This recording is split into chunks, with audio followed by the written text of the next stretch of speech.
Students, welcome to my class. I am your chemistry teacher. आज हम लोग defects in solids पढ़ने वाले हैं। जैसा कि आप लोग जानते हो, हमारी दो सीरीज़ चल रही हैं, क्लास 11th की सीरीज़ प्रबल बैच एंड क्लास 12th की सीरीज़ प्रतिष्ठा बैच, है ना बच्चों। तो जो हमारी सीरीज़ 12th की है उसमें हम लोग काफ़ी सारी चीज़ों को डिस्कस कर चुके हैं and presently in this chapter, जो ये हमारा चैप्टर है सॉलिड स्टेट, इसके अंदर हम लोगों ने काफ़ी सारी चीज़ें डिस्कस कर ली हैं। तो आज प्रतिष्ठा बैच की बच्चों क्लास नंबर प्रतिष्ठा बैच की आज क्लास नंबर 10th है। ठीक है, हम 10th क्लास करने वाले हैं।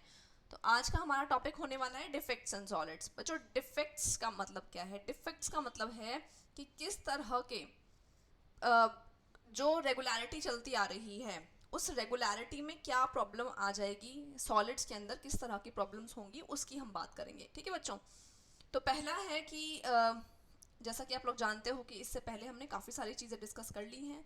Types of solid, crystalline, amorphous, वो हम डिस्कस कर चुके हैं। हम लोग डिस्कस कर चुके हैं क्रिस्टलाइन में भी फर्दर क्या टाइप्स होते हैं, वो भी हमने डिस्कस किया। उसके बाद हमने ये भी डिस्कस किया कि पैकिंग फ्रैक्शन कितना होता है। उसके बाद हमने काफ़ी सारी और चीज़ें डिस्कस की। हमने डेरिवेशंस भी डिस्कस कर लिए, हमने रेडियस, एज लेंथ और ये सारी चीज़ों वाले क्वेश्चंस भी करे हैं। हमने लास्ट क्लास में डेंसिटी के क्वेश्चंस भी डिस्कस किए हैं। ओके स्टूडेंट्स, तो ये हमारा चैप्टर एक दो क्लासेस में ख़त्म होने वाला है। देखते हैं आज कितना कवर कर पाते हैं। तो बच्चों, आज की क्लास में हम लोग डिस्कस करेंगे डिफेक्ट्स के बारे में। टाइप्स ऑफ डिफेक्ट्स भी सारे डिस्कस करने वाले हैं। ठीक है, तो चलते हैं आगे डिस्कस करने के लिए। तो हमारी डेफिनेशन, डिफेक्ट्स की क्या डेफिनेशन होगी, डिफेक्ट का मतलब क्या है? ठीक है, तो बच्चों, एनी डिपार्चर, डिपार्चर मतलब दूर जाना फ्रॉम परफेक्टली ऑर्डर्ड अरेंजमेंट। अगर हमारा जो ऑर्डर है वो परफेक्ट है, परफेक्टली ऑर्डर्ड अरेंजमेंट है कॉन्स्टिट्यूएंट पार्टिकल्स का, जिन पार्टिकल्स की बात हो रही है जो सॉलिड्स का एक्चुअल में यूनिट सेल, क्रिस्टल, लैटिस, ये सारी चीज़ें बना रहे हैं, अगर वो परफेक्ट अरेंजमेंट है तो उस अरेंजमेंट में बच्चों किस तरह से जो पार्टिकल्स हैं वो परफेक्शन से दूर जा रहे हैं, उसमें परफेक्शन जो थी वो ख़त्म हो रही है, वो कैसे ख़त्म होगी, तो उसको हम कहते हैं डिफेक्ट्स। ठीक है बच्चों, तो परफेक्शन, इम्परफेक्शन को ही डिफेक्ट कहा जाता है, इम्परफेक्शन को। ठीक है, तो ये हो जाता है डेफिनेशन डिफेक्ट्स इन सॉलिड की। अब बात आती है कि कितने टाइप्स के डिफेक्ट्स हैं। ठीक है, we are going to discuss basically two types of defect जो हम डिस्कस करने वाले हैं, point defect and line defect. Point का मतलब आप समझ रहे हो, फ्रॉम द नेम सजेस्ट कि पर्टिकुलर पॉइंट पे ही ऐसा फील होगा हमें। एंड लाइन का मतलब है कि पूरी पूरी लाइन जो है सॉलिड्स में, जो अरेंजमेंट है पार्टिकल्स का, वो पूरा हैम्पर होने वाला है। ठीक है बच्चों, तो ये हमारा बेसिक रहने वाला है आज का डिस्कशन। सबसे पहले डिस्कस करते हैं पॉइंट डिफेक्ट को। बच्चों, पॉइंट डिफेक्ट क्या होता है? पॉइंट डिफेक्ट का मतलब होता है in a crystalline solid when the ideal arrangement of solid is distorted. अगर आइडियल अरेंजमेंट जो है, ठीक है, किसका? सॉलिड्स का, वो डिस्टॉर्ट हो जाता है। डिस्टॉर्शन का मतलब भी यही होता है कि वो डिस्टर्ब हो जाए। ठीक है, क्या मतलब है इसका? डिस्टर्ब हो जाना। तो डिस्टर्ब हो जाए अराउंड द पॉइंट और एटम, एक पर्टिकुलर पॉइंट पे, किसके अंदर? यूनिट सेल के अंदर या हमारे क्रिस्टल के लैटिस के अंदर, वहां पे इसका अरेंजमेंट पूरा का पूरा क्या हो जाना बच्चों? डिस्टर्ब हो जाना, उसे कहा जाता है पॉइंट डिफेक्ट। ये पीडीएफ आपको मिल जाएगी जो स्टूडेंट्स क्लासेस को रेगुलरली अटेंड करते हैं, मेरे ग्रुप्स में हैं, टेलीग्राम ग्रुप में भी हैं और चैनल पे भी उन्होंने नोटिफिकेशन के लिए सब्सक्राइब किया हुआ है, तो उनको सारी नोटिफिकेशंस मिल जाएंगी, सारी उनको पीडीएफ मिल जाती हैं। ठीक है बच्चों, चलो लाइन डिफेक्ट पे आ जाते हैं। लाइन डिफेक्ट का मतलब है पर्टिकुलर लाइन ही पूरी डिस्टर्ब हो जाए, है ना। तो लाइन डिफेक्ट और डिसलोकेशन, डिसलोकेशन का मतलब यही होता है अपनी जगह से हट जाना। ठीक है, अपनी जगह से क्या होना? हट जाना, उसी को कहेंगे हम लोग। तो dislocations are lines along which whole rows of atom in a solids are arranged. ठीक है, तो अगर पूरी की पूरी जो अरेंजमेंट है लाइन की वही डिस्टॉर्ट हो जाए, ठीक है, एनोमेलसली, एनोमेलस मतलब कि क्या हो जाए, वो भी डिस्टर्ब हो जाए या डिस्टॉर्ट हो जाए, उसको क्या कहा जाता है? उसको लाइन डिफेक्ट का कहा जाता है। ठीक है बच्चों, ओके, आगे चलते हैं। तो बेसिक डेफिनेशन आपको क्लियर है आई थिंक। हाँ जी, अब हम दोनों का डिफरेंस देख लेते हैं। पॉइंट डिफेक्ट का डायग्राम देखिए, लाइन डिफेक्ट का डायग्राम देखिए। बच्चों, जो आप पॉइंट डिफेक्ट का डायग्राम देख रहे हो, यहाँ पे आपने देखा कि जो डायग्राम है आपकी स्क्रीन पर, फर्स्ट डायग्राम की हम बात करते हैं, ठीक है, पॉइंट डिफेक्ट फर्स्ट डायग्राम की। तो आप देखो यहाँ पे सारे पार्टिकल्स जो हैं जस्ट लाइक दिस, ये सब अच्छे से अरेंज थे, एक लाइन में आपको 7 एटम्स दिखाई दे रहे हैं, तो सब सही चल रहा था यहाँ तक, यहाँ तक, यहाँ तक। बट सडनली क्या हुआ, यहाँ से एक एटम जो है वो क्या हो गया बच्चों, यहाँ से एक एटम जो है वो मिसिंग हो गया है, ठीक है। पर्टिकुलर पॉइंट पे पर्टिकुलर एटम की बात हो रही है, वो यहाँ से क्या हो गया, डिस्टॉर्ट हो गया है, यहाँ से चला गया है, ठीक। अब क्या होगा, इसकी वजह से बाकी हम देख रहे हैं कि इन दोनों लाइंस में, जो ये वाली लाइन है और जो ये वाली लाइन है, क्या हो रहा है, यहाँ पे वो स्पेस को कवर अप करने की कोशिश की जा रही है। तो एक पर्टिकुलर पॉइंट पे आप फील कर सकते हो कि इस पर्टिकुलर एरिया में थोड़ा सा डिफेक्ट या डिस्टॉर्शन डेवलप हो चुका है, बल्कि जो यहाँ पे और यहाँ पे नहीं दिखाई दे रहा है आपको, मतलब काफ़ी दूर अगर देखेंगे, 2-3 लेयर्स के बाद देखेंगे तो वो नज़र नहीं आएगा डिफेक्ट आपको, बट एक पर्टिकुलर पॉइंट पे वहाँ डिफेक्ट होगा, ठीक है। तो this was all about the point defect, इसे कहते हैं point defect. Now come to the line defect. बच्चों लाइन डिफेक्ट में देख लीजिए, पूरी की पूरी लाइन आ रही है, सही है ये लाइन भी सही है, ये लाइन भी पूरी सही है, बट सडनली आप देखते हो कि यहाँ पे जो लाइन है ये वाली, ये जो है आगे कंटिन्यू नहीं हो रही है ना। उसके बाद जो नेक्स्ट लाइन है वो भी बिल्कुल सही है, ठीक है। तो इसका मतलब पूरी की पूरी अगर लाइन ही गायब हो जाए, वहाँ से एटम्स डिसलोकेट हो जाएं, गायब हो जाएं, तो उसको हम लाइन डिफेक्ट कहेंगे। वो एक पर्टिकुलर एटम की वजह से नहीं हुई है, पूरी की पूरी जो रो है, रो के अंदर ही डिस्टर्बेंस हो गई है, डिस्टर्ब्ड रो, ठीक है। तो इसको कहा जाता है लाइन डिफेक्ट। ओके स्टूडेंट्स, आगे चलेंगे, आगे हम डिस्कस करते हैं further types of point defects. Point defects के टाइप्स अब हमें डिस्कस करने हैं। तो स्टूडेंट्स अब हम बात करते हैं टाइप्स ऑफ पॉइंट डिफेक्ट्स की। पॉइंट डिफेक्ट के फर्दर कौन से टाइप्स हैं। पॉइंट डिफेक्ट मैंने आपको समझाया अभी कि एक पर्टिकुलर जगह पे किसी एटम की वजह से डिस्टॉर्शंस आ जाना या डिस्टर्बेंस आ जाना पूरी ज्योमेट्री में। तो इसके फर्दर 3 टाइप्स हैं, ठीक है। फर्स्ट टाइप है स्टोशियोमेट्रिक डिफेक्ट, सेकेंड टाइप है non stoichiometric defect and third type है इम्प्योरिटी डिफेक्ट। ये 3 तरह के डिफेक्ट जो हैं वो पॉइंट डिफेक्ट्स, मतलब जो हमने पहला डिफेक्ट पढ़ा था उसी के ये तीनों टाइप्स होने वाले हैं, तो जिसको हम फर्दर आगे डिस्कस करते हैं। ओके, तो हमारा पहला जो है वो स्टोशियोमेट्रिक डिफेक्ट है, जैसे आप देख रहे हो पहला डिफेक्ट हमने स्टोशियोमेट्रिक डिफेक्ट डिस्कस करना है। ओके स्टूडेंट्स, तो स्टोशियोमेट्रिक डिफेक्ट क्या होगा, क्या इसके बारे में हमें पढ़ना है वो देखते हैं। If imperfections in the crystal are such that the ratio between the, अगर imperfection इस तरह का हो जाए, किस तरह का हो जाए कि उनका जो रेशियो है, रेशियो बिटवीन, किसके बीच का रेशियो बच्चों, कैटायंस का एनायंस का, रिमेन सेम, मतलब कि दोनों एनायन और कैटायन का जो रेशियो है वो क्या रहना चाहिए, वो सेम रहना चाहिए। अगर वो सेम रहेगा, उसको सेम रहते हुए कोई ऐसा डिफेक्ट वहाँ पे क्रिएट हो जाए, ठीक है, as represented by molecular formula, मतलब मॉलिक्यूलर फॉर्मूला जो रिप्रेजेंट कर रहा है नंबर ऑफ कैटायन एनायन, वो क्या है, वो सेम है, ठीक है। सेम रहते हुए अगर वहाँ पे डिफेक्ट कोई आ जाता है, ठीक है, तो that is the stoichiometry of the solid is not disturb, मतलब कि उसकी स्टोशियोमेट्री जो है, उसका जो एक्चुअल फॉर्मूला है वो डिस्टर्ब वहाँ नहीं हो रहा है, उस केस में होता है स्टोशियोमेट्रिक डिफेक्ट, ठीक है बच्चों। अब बात करते हैं टाइप्स ऑफ स्टोशियोमेट्रिक डिफेक्ट्स की। स्टोशियोमेट्रिक डिफेक्ट के कौन से टाइप हो सकते हैं, मतलब ऐसे डिफेक्ट जिसमें कैटायन का और एनायन का जो रेशियो है इन दोनों का वो सेम रहना चाहिए, उसमें कोई डिफेक्ट नहीं आना चाहिए, उसका रेशियो चेंज ना हो, उसका मॉलिक्यूलर फॉर्मूला चेंज ना हो। ऐसे चीज को मेंटेन करते हुए, इस कंडीशन को मेंटेन करते हुए अगर कोई डिफेक्ट हो रहा है तो वो कितने टाइप्स के हैं बच्चों, वो 4 टाइप्स के हैं। Vacancy defect, interstitial, Schottky and Frenkel, 4 defects हैं। और इसमें से मैं आपको बता दूं, सीबीएसई पॉइंट ऑफ व्यू से आपके स्कूल के एग्जाम में शॉर्टकी एंड फ्रेंकल बहुत अच्छे से पूछा जाता है। एंड जो बच्चे एग्जाम देने वाले हैं कंपटीशन का, नीट का, आईआईटी जेईई का प्रिपेयर कर रहे हैं, उन बच्चों के लिए तो इन चारों में डिफेक्ट्स में डिफरेंस क्या है, इन चारों का डिफरेंस क्या है, ये बहुत अच्छे से आना चाहिए, बिकॉज इसकी डेफिनेशन पे बेस्ड असर्शन रीजन क्वेश्चंस आते हैं।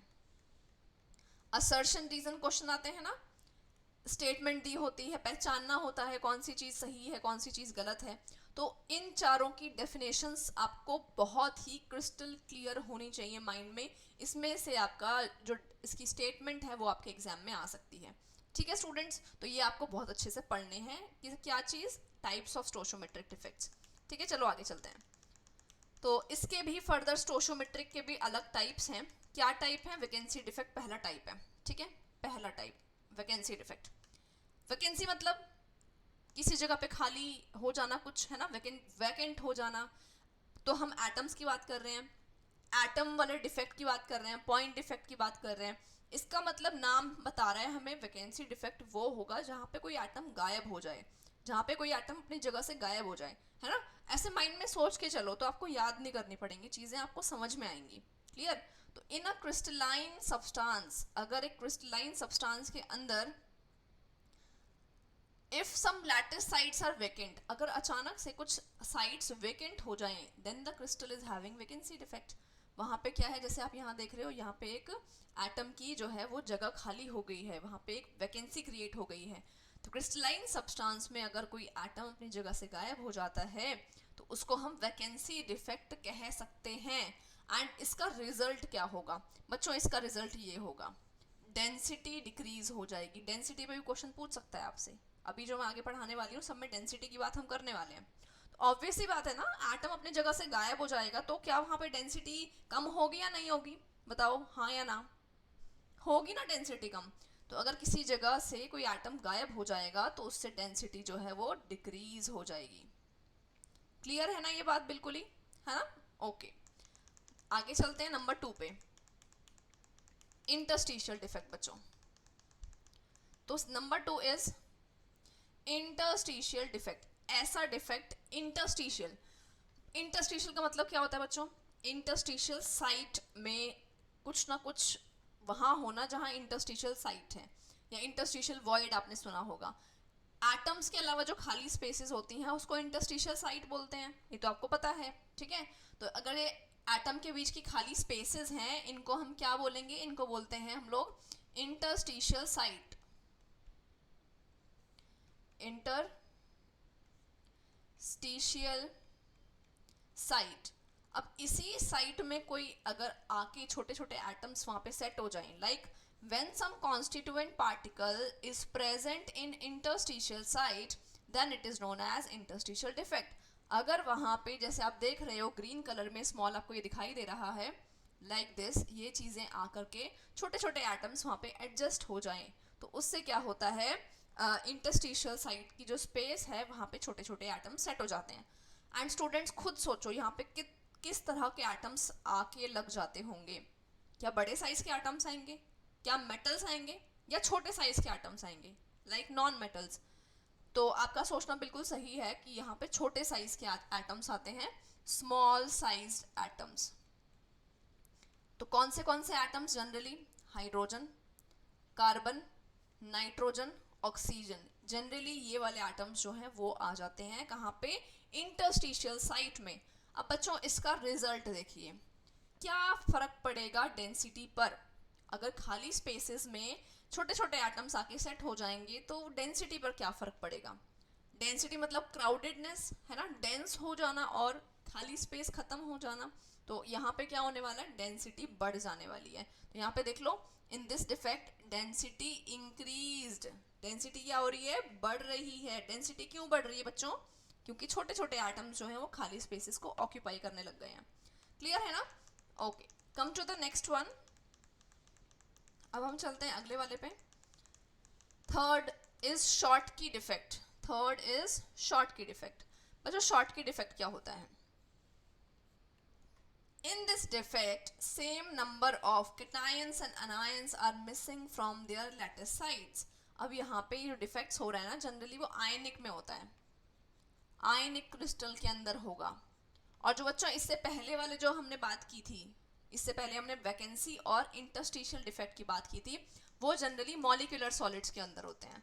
ठीक है, मैं यहाँ पे लिख देती हूँ इस बात को कि आपका जो पहला वाला था वैकेंसी डिफेक्ट और दूसरा क्या था आपका? Interstitial defect. इंटरस्टिशियल डिफेक्ट, ये दोनों डिफेक्ट्स कहाँ पे होते हैं? These defects generally in molecular solids, ठीक है, वहाँ पे होते हैं, क्योंकि यहाँ मॉलिक्यूलर सॉलिड्स, क्योंकि यहाँ पे बच्चों कोई भी कैटायन एनायन की ऐसी बात नहीं होती है, ठीक है, मॉलिक्यूलर सॉलिड्स के अंदर। बट शॉर्ट की डिफेक्ट में आप देखेंगे तो यहाँ पे एनायन की और कैटायन की बात हो रही है, उनका नंबर जो है उस पर डिपेंड कर रहे हैं हम लोग। तो in this defect same number of cation and anion are missing from their lattice sites. अपनी जगह से अगर इक्वल नंबर, जितने कैटायन गायब होंगे उतने ही एनायन गायब हो जाएं अगर, ठीक है, resulting in decrease of density, मतलब जिसकी वजह से डेंसिटी जो है वो डिक्रीज हो जाए। भाई कोई एटम गायब हो जाएगा तो उसका डेंसिटी डिक्रीज होगा ना obviously, and maintain the stoichiometry, stoichiometry जो है उनका मेंटेन रहेगा, मतलब कैटायन और एनायन का जो रेशियो है वो क्या रहेगा बच्चों? मेंटेन रहेगा। क्लियर कट है ना ये बात? तो बिल्कुल क्लियर है ना? हाँ, तो आप यहाँ पे देख पा रहे हो स्ट्रक्चर में हो क्या रहा है, जैसे यहाँ से एक पॉजिटिव एटम गायब है, ठीक है, यहाँ से एक पॉजिटिव कैटायन और यहाँ से एक नेगेटिव एनायन जो है वो वैकेंट है अपनी स्पेस से। तो इस डिफेक्ट को हम कहते हैं शॉर्ट की डिफेक्ट। क्लियर हो गया आपको? थर्ड डिफेक्ट था हमारा Schottky defect. Okay, let's come to the fourth one, Frenkel defect बच्चों। फ्रैंकल डिफेक्ट, फ्रैंकल डिफेक्ट क्या होता है? फ्रैंकल डिफेक्ट जो है वो काफ़ी ईजी है वो भी। फ्रैंकल डिफेक्ट और डिसलोकेशन डिफेक्ट भी कहा जाता है, डिसलोकेशन डिफेक्ट भी इसे कहा जाता है, is a type of defect forms when an atom or smaller ion leave its place in the lattice creating a vacancy। अपनी जगह से तो वो हट जाए और एक वैकेंसी क्रिएट कर दे, बट वो कहाँ मिले फिर, मतलब फिर वो कहाँ पहुँच जाए?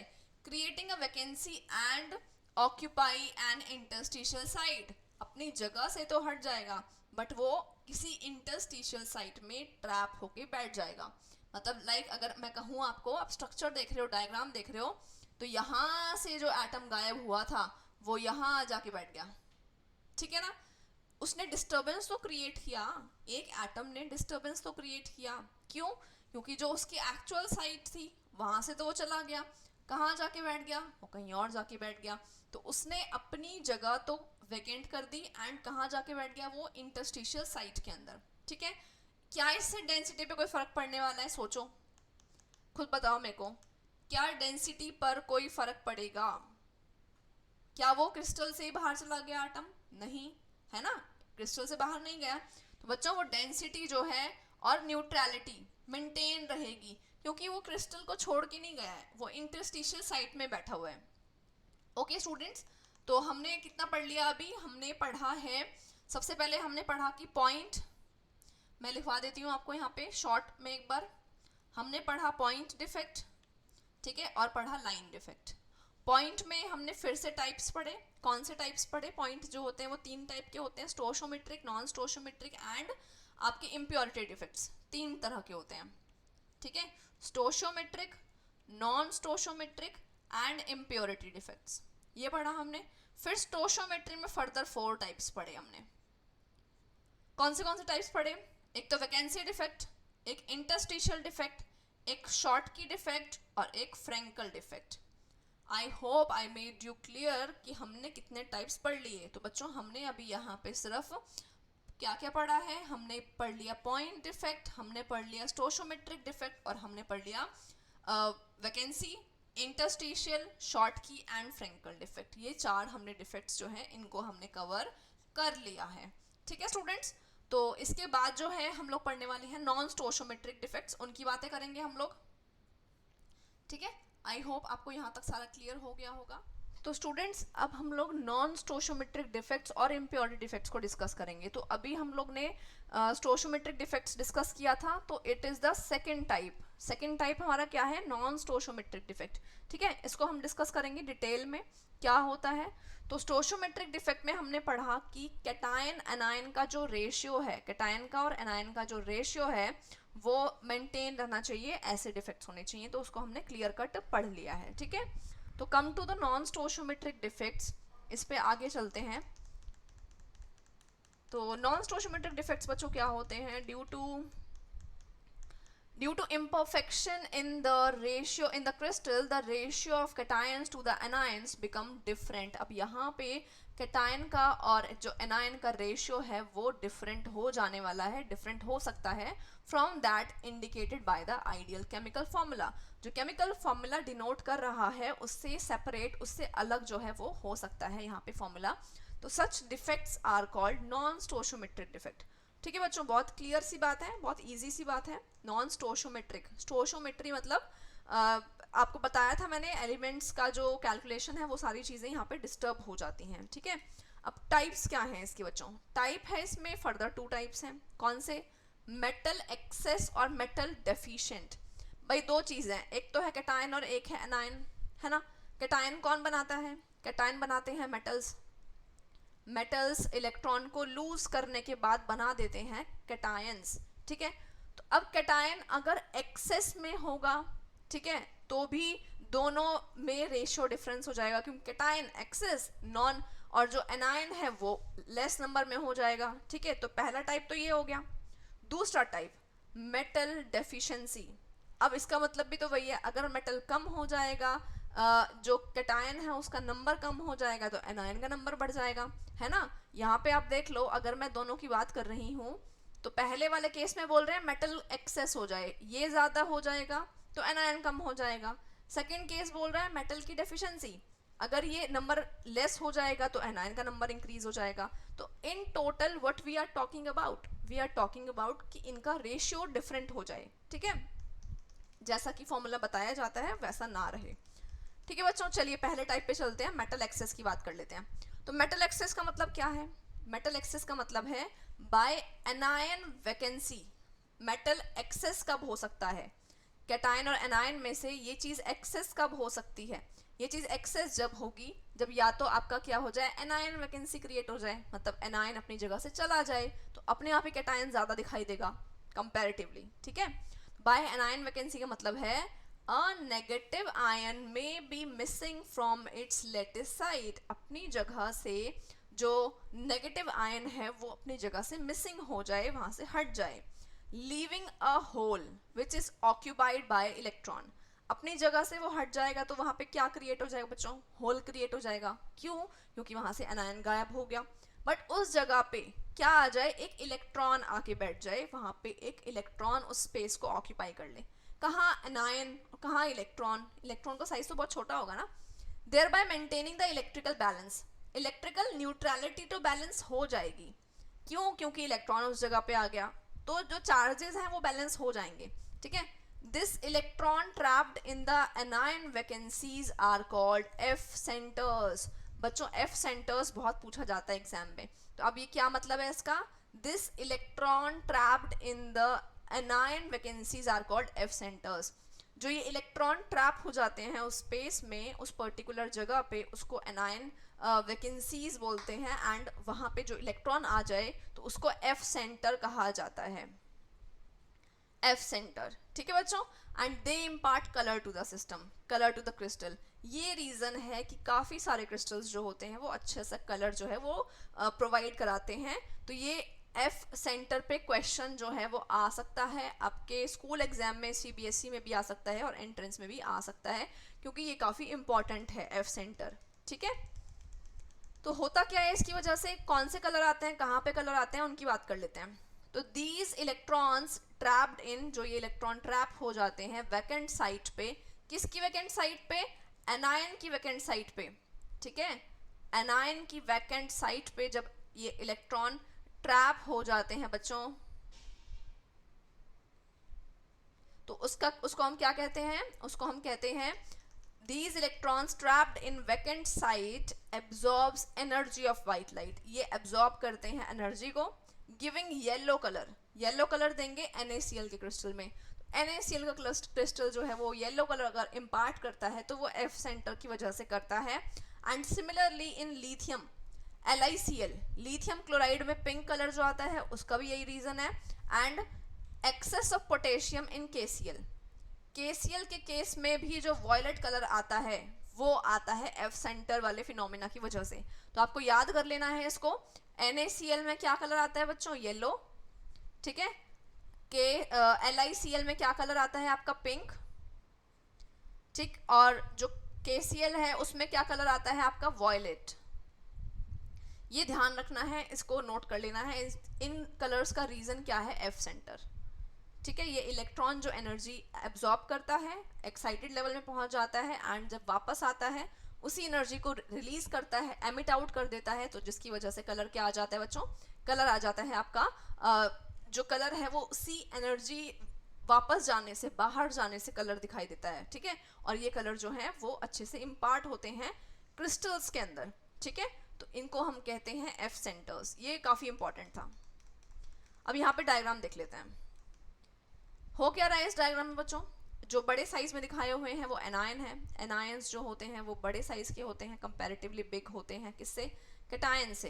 कैटायंस जो हैं वो जनरली स्मॉल साइज के होते हैं। क्लियर। अब क्या हो रहा है यहाँ पे, देखो आप स्ट्रक्चर दिखाई दे रहा है, जो बड़े साइज में है सारे क्या है, एनायन। अब यहाँ से एक एनायन जो है वो गायब हो गया है। ठीक है, क्या हो गया, यहाँ से एक एनायन जो है वो अपनी जगह से हट गया है, यहाँ से गायब हो गया, पर उसकी जगह पे कौन आ गया, ये है एनायन की वैकेंसी। क्या बोलेंगे इसको, एनायन वैकेंसी। एनायन की वैकेंसी में कौन आके बैठ गया, इलेक्ट्रॉन आके बैठ गया, तो इसको क्या कहते हैं, एफ सेंटर। क्लियर है। ठीक है, अब जो इलेक्ट्रॉन यहाँ पे आके बैठा उसने चार्जेस को तो बैलेंस कर लिया, बट फॉर्मूला तो फिर भी डिस्टर्ब्ड ही है ना। क्लोरीन का नंबर ऑफ एटम तो कंपैरेटिवली कम है, ठीक है, सोडियम से, तो इसकी वजह से जो है वो कलर इम्पार्ट करना शुरू कर देता है। ठीक है, चलिए नेक्स्ट पे चलते हैं। अच्छा, एक चीज और, इसका नाम क्या था इस फिनोमेना का, यहाँ पे क्या चीज की कमी हो गई, एनायन की कमी हुई ना, एनायन की डेफिशिएंसी थी, जिसकी वजह से मेटल एक्सेस हो गया। क्या बोल रहे थे इसको हम, मेटल एक्सेस। क्यों है मेटल एक्सेस, क्यों मेटल एक्सेस है, क्योंकि एनायन की डेफिशिएंसी है, एनायन की वैकेंसी है, एनायन वैकेंसी की वजह से ये मेटल एक्सेस है। क्लियर है, बिल्कुल अच्छे से। ठीक है, सेकेंड टाइप पे चलते हैं। सेकेंड टाइप है बच्चों, by the presence of extra cations in the interstitial site. अब मैंने आपको बताया था दूसरा तरीका क्या है, कहीं पे भी इलेक्ट्रॉन्स जो हैं उसका आपको अगर इंक्रीज करना है नंबर, सॉरी मेटल्स का, तो मेटल एक्सेस करने का एक और तरीका भी हो सकता है। या तो आप क्या करते थे, एनायन को गायब कर देते थे, बट यहाँ पे क्या कर रहे हो, एक्स्ट्रा कैटायन लेकर के आ रहे हो। By presence of extra cation in the interstitial site, interstitial में साइट में एक्स्ट्रा कैटायन जो है वो आ जाए, तो उसकी वजह से क्या होता है, मेटल एक्सेस वो भी माने जाएंगे। तो यहाँ पे डेफिनेशन देख लो बच्चों, मेटल एक्सेस में also be caused by an extra cation occupying the interstitial site. अगर इंटरस्टिशियल साइट में कोई बाहर से क्या आ जाए, कैटायन आकर के बैठ जाए, तो उसको भी क्या कहा जाएगा, मेटल एक्सेस माना जाएगा। ठीक है ना। Okay, the electrical neutrality is maintained by an extra electron present in another interstitial site. चलो मान लेते हैं एक मेटल एक्स्ट्रा आके बैठ गया, तो उसी किसी वैकेंट साइट के अंदर इलेक्ट्रॉन भी आ जाएगा, जिसकी वजह से इलेक्ट्रिकल जो बैलेंस है, इलेक्ट्रिकल न्यूट्रलिटी मेंटेन रहेगी, बट फॉर्मूला मेंटेन नहीं रहेगा, स्टोशियोमेट्री मेंटेन नहीं रहेगी, तभी तो ये नॉन स्टोशियोमेट्रिक डिफेक्ट है। क्लियर है। This defect is similar to Frenkel defect. इसको फ्रैंकल डिफेक्ट से जो है इक्वल सिमिलर माना गया है, जो आपने पढ़े थे फ्रैंकल डिफेक्ट, उसके सिमिलर माना गया है इसको। ठीक है, ओके, तो ये हो गया है। इसका डायग्राम देख लेते हैं बच्चों, क्या है डायग्राम, क्या शो कर रहा है आपको। देखो यहाँ पे आपने देख रहे हो जैसे कि स्क्रीन पे, यहाँ पे ये एक्स्ट्रा क्या है, कैटायन, मेटल जो है वो एक्स्ट्रा है। ठीक है, इसको हम एक्स्ट्रा बोल सकते हैं। एंड यहाँ पे क्या है, एक इलेक्ट्रॉन भी एक्स्ट्रा है। ठीक है, कहाँ पे है ये दोनों, ये दोनों है इंटरस्टिशियल साइट में,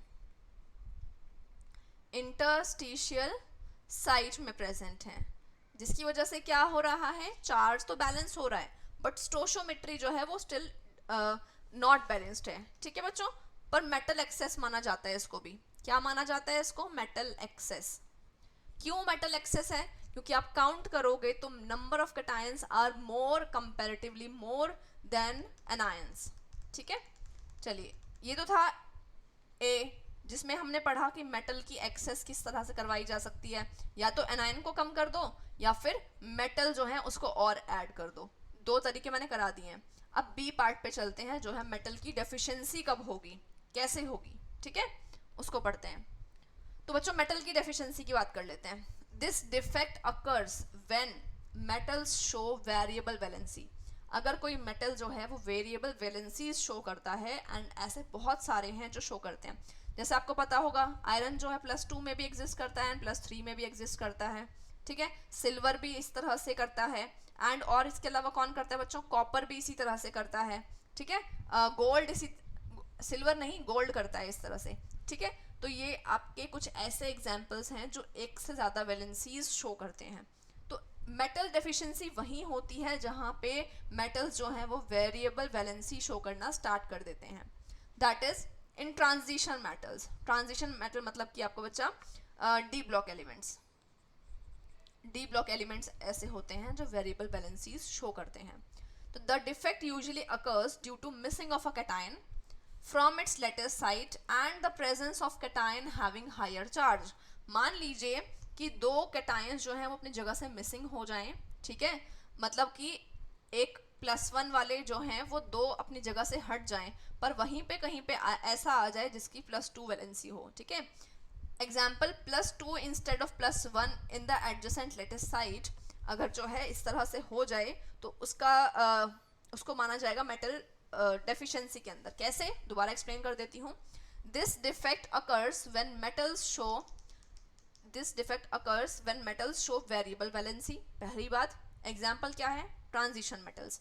that defect usually occurs due to missing of a cation from its lattice site, lattice site से कोई कैटायन मिसिंग हो जाए, and the presence of cation having higher charge, और वहां पे क्या आ जाए बच्चों, कैटायन आ जाए जिसका हायर चार्ज हो कंपैरेटिवली, ठीक है। मतलब 2 या 3 मिसिंग हो जाएं और उसकी जगह पे उतना ही चार्ज वाला कोई मेटल आकर के सेट हो जाए, तो चार्जेस जो हैं वो बैलेंस रहेंगे, ठीक है। तो एग्जाम्पल याद करने हैं आपको। एग्जाम्पल है FeO, यहाँ पे कुछ और होगा शायद, NiO, ठीक है। तो ये इसका एग्जाम्पल है, इसको अच्छे से याद कर लेना। डायग्राम देख लेते हैं बच्चों। डायग्राम देखो, बहुत सिंपल डायग्राम है। क्या दिखाई दे रहा है आपको, यहाँ से कौन गायब है, एक मेटल गायब है A+, और यहाँ से भी A+ वाला गायब है, बट इन टोटल यहाँ पे क्या प्रेजेंट है, यहाँ पे A2+ प्रेजेंट है। तो चार्जेस तो बैलेंस हो गए ना, चार्ज बैलेंस हो गया ना, एटम बैलेंस नहीं है, चार्ज बैलेंस है, ठीक है। तो ये एग्जाम्पल है बच्चों मेटल डेफिशिएंसी का। क्या हो रहा है यहाँ पे, मेटल डेफिशिएंसी है। I hope I made you clear by this, ठीक है। तो ये हो गया हमारा सेकेंड टाइप खत्म। हमने पढ़ लिया स्टोशियोमेट्रिक डिफेक्ट और पढ़ लिया हमने non stoichiometric defect. Third one is impurity defect, ये है नंबर 3, इम्प्योरिटी डिफेक्ट, ठीक है बच्चों। इम्प्योरिटी डिफेक्ट है ये। डोपिंग, डोपिंग का मतलब क्या होता है, डोपिंग का मतलब है the process of adding impurities to a crystalline substance. Impurities add करा देना किसी सब्सटेंस के अंदर, उसकी प्रॉपर्टीज चेंज करने के लिए, डिजायर्ड प्रॉपर्टीज ऐड करने के लिए, उसे कहा जाता है डोपिंग, ठीक है। क्लियर हो गया ये, ठीक है। This is the example of doping. दूसरी बात, इंट्रोड्यूसिंग इम्प्योरिटीज इन कोवेलेंट सॉलिड्स। अगर बच्चों यहाँ पे देख लीजिए कि हो क्या रहा है, इसके दो तरीके हैं इंट्रोड्यूसिंग इम्प्योरिटीज इन कोवेलेंट सॉलिड्स का। किस तरह की इम्प्योरिटीज इंट्रोड्यूस कराई जा सकती हैं, N टाइप सेमीकंडक्टर्स बनते हैं या P टाइप सेमीकंडक्टर्स बनते हैं, ठीक है। दो तरीके हैं, N type and P type. Clear, ठीक है। आगे पढ़ते हैं। तो पहला है यहाँ पे doping with electron rich impurities.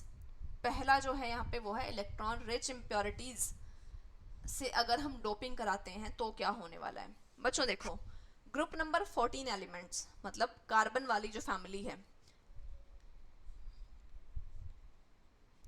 ये वाली जो फैमिली कार्बन फैमिली, ये है 14th, ठीक है। अब इसके साथ में जैसे सिलिकॉन है, जर्मेनियम है, सिलिकॉन और जर्मेनियम की बात हो रही है, हैज 4 इलेक्ट्रॉन्स। इनके जो वैलेंस इलेक्ट्रॉन है बच्चों वो कितने होते हैं, 4 होते हैं, ठीक है।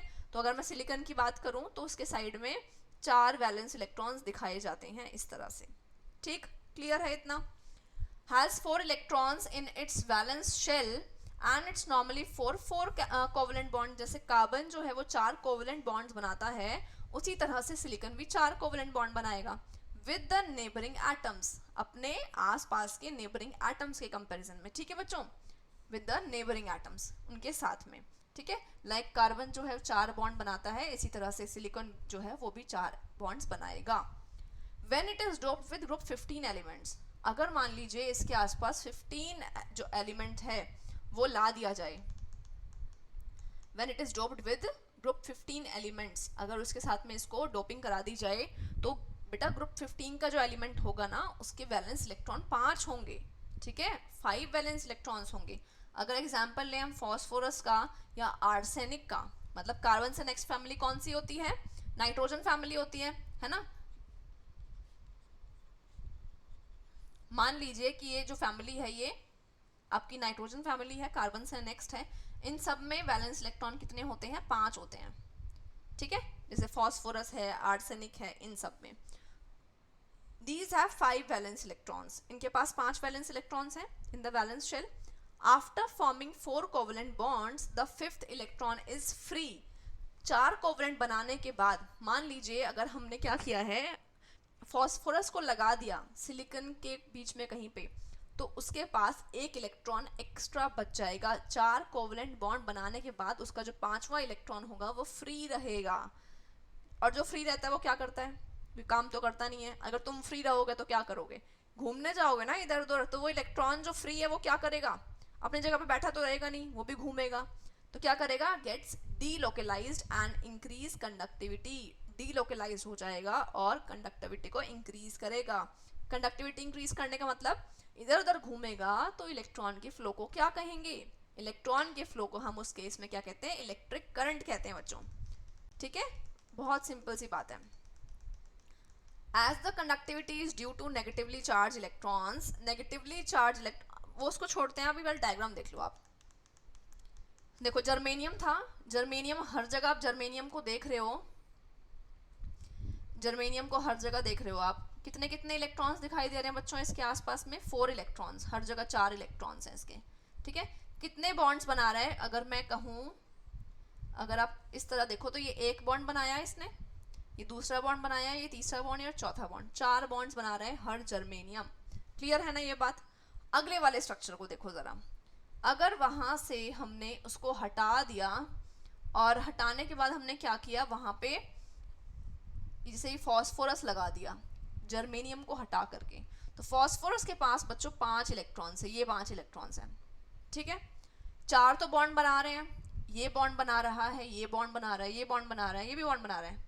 जो 1 इलेक्ट्रॉन है ना ये वाला, फ्री इलेक्ट्रॉन कहेंगे इसको, क्या है, free electron.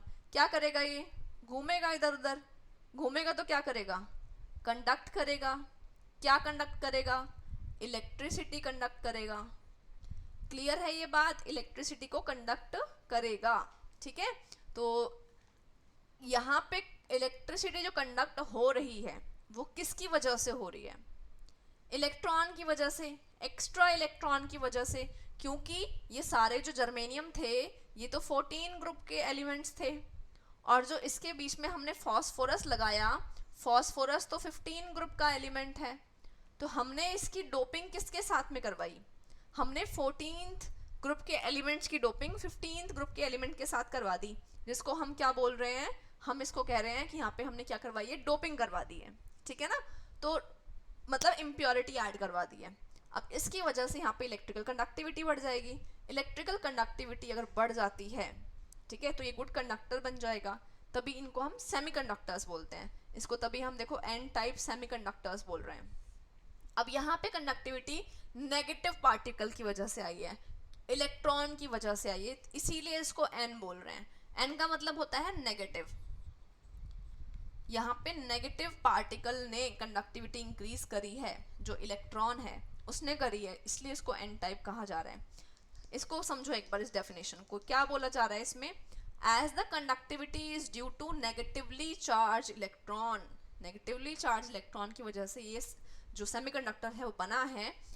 The silicon and germanium crystal doped with electron rich impurities, हमने electron rich impurities group number 15 से इसको डोप करवाया था, ठीक है, इसलिए इसको एन टाइप कहा जा रहा है। क्लियर हो गया ना, क्यों इसको एन बोला गया, क्योंकि ये नेगेटिव था, ठीक है। अब दूसरे पे चलते हैं, पी टाइप पे चलते हैं। तो बच्चों यहाँ पे हम इसको इलेक्ट्रॉन डेफिशिएंट इम्प्योरिटी प्रोवाइड कराएंगे। कौन सी इम्प्योरिटी कराएंगे, electron deficient. When group 14 element like silicon and germanium is doped with group 13, group 13 क्या होता है? कार्बन से पहले वाली फैमिली कौन सी होगी? बोरोन फैमिली, ये वाली फैमिली होगी ना, बोरोन फैमिली। तो यहाँ पे मान लीजिए बोरोन से या एल्यूमिनियम से या गैलियम से आप डोपिंग कराते हो, तो उनके वैलेंस इलेक्ट्रॉन कितने बच्चों? 3 होते हैं वैलेंस इलेक्ट्रॉन। उनकी वैलेंस इलेक्ट्रॉन अगर 3 होंगे तो group 13 elements have only 3 valence electrons, they can form 3 covalent bonds, 3 bonds बना सकते हैं बस, ठीक है, with the neighbouring silicon, thus a hole is created। बनने चाहिए से 4 बॉन्ड, अब यहाँ पे एक बॉन्ड नहीं बन पा रहा है, तो यहाँ पे एक होल क्रिएट हो जाएगा, जिस जो है वो खाली रहेगा, एंड वहां पे क्या होगा? 4th electron is missing, this is called electron hole, और इलेक्ट्रॉन की डेफिशिएंसी इसको कहा जाएगा, इलेक्ट्रॉन वैलेंसी कहा जाएगा। अब उसकी वजह से क्या होगा? साइड के जो इलेक्ट्रॉन है ना वो जंप कर करके वहां पे आएंगे। भाई होता है ना, हमारे आसपास में कोई इंसिडेंट हो जाए, कहीं किसी की लड़ाई हो रही है तुम्हारी क्लास में, स्कूल में, सारे बच्चे, दूसरी क्लास के बच्चे भाग भाग के आते हैं, वो क्या हो गया, क्या हो गया, किसने किसको मार दिया, क्या हो गया, ऐसे देखने आते हैं ना। अगर कोई किसी के बीच में लड़ाई हो जाए तो लोगों को इतना इंटरेस्ट आता है, कूद कूद के वहां पे आएंगे देखने के लिए। तो यहाँ पे देखो बच्चों, ये था यहाँ पे जर्मेनियम की बात हो रही है, ठीक है, क्या बात हो रही है? जर्मेनियम की। जर्मेनियम हर जगह 4 बॉन्ड्स बना रहा है, ठीक है, क्लियर कट है, नॉर्मल बात है। बस यहाँ पे आप देख रहे हो हमने यहाँ पे ले आए बोरोन। बोरोन जो है उसके पास कितने इलेक्ट्रॉन बच्चों? 3, एक ये रहा, एक ये रहा और एक ये रहा, 4th तो इलेक्ट्रॉन ही नहीं है। बट यहाँ का जो जर्मेनियम था उसके पास में कितने हैं? 4। तो यहाँ पे जो बॉन्ड बनना था वो बॉन्ड नहीं बनेगा बच्चों, ये बॉन्ड खाली है इस जगह पे। तो ये इलेक्ट्रॉन जो है ना वो फ्री हो जाता है। क्यों हो जाता है फ्री? क्योंकि जब वो बॉन्ड ही नहीं कर सकता तो वो खाली क्यों बैठेगा? तो क्या करेगा? वो सारे में घूमेगा। एंड ये जो खाली स्पेस थी, जिसको अगर मैं थोड़ा और एक्सप्लेन करूं आप लोगों को,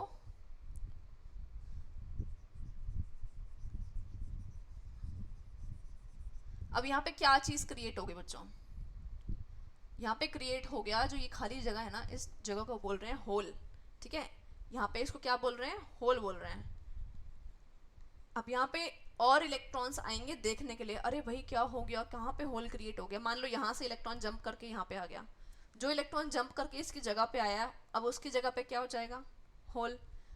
उस जगह पे होल होगा, तो मान लो कहीं और इलेक्ट्रॉन वहां जंप करके आ गया, तो उसकी जगह पे क्या हो गया? होल। अब मान लीजिए इस होल को कंप्लीट करने के लिए यहाँ से इलेक्ट्रॉन पहुंच गया वहां जंप करके, तो इसकी जगह पे क्या हो गया? होल।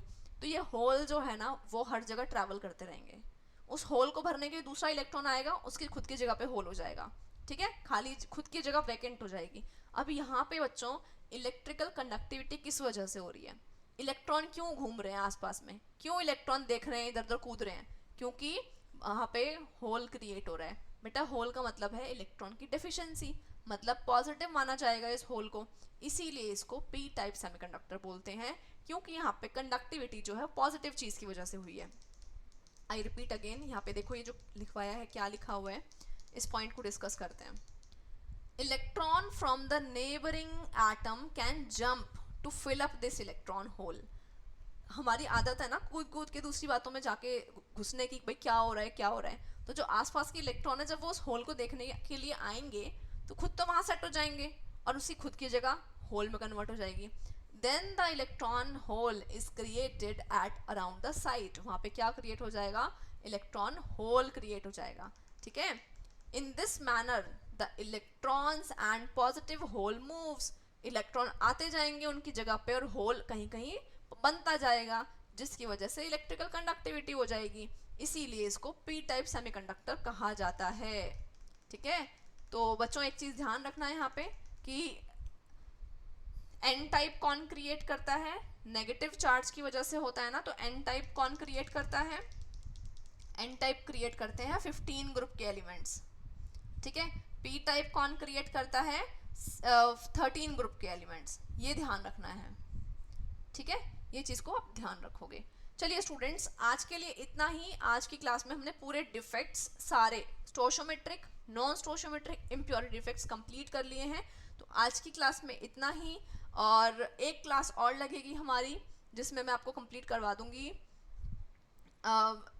जिसमें आपको कंप्लीट कराऊंगी band theory and magnetic properties. ऐसे वो सीबीएसई के सिलेबस से हट गया है, बट जो एंट्रेंस वाले बच्चे हैं उनको तो करना ही है, एंट्रेंस में तो देना ही है वो, तो मैं उसको करा दूंगी नेक्स्ट क्लास में। ठीक है बच्चों, तो आज के लिए इतना ही। क्लास अच्छी लगी हो तो लाइक ज़रूर करें, कमेंट ज़रूर करें, मुझे अच्छा लगता है, मुझे मोटिवेशन मिलता है। ठीक है, तो आज के लिए इतना ही। अपने फ्रेंड्स के साथ शेयर करो, ठीक है, और bye bye. Tell me pretty lies, look me in the face, tell me that you love me.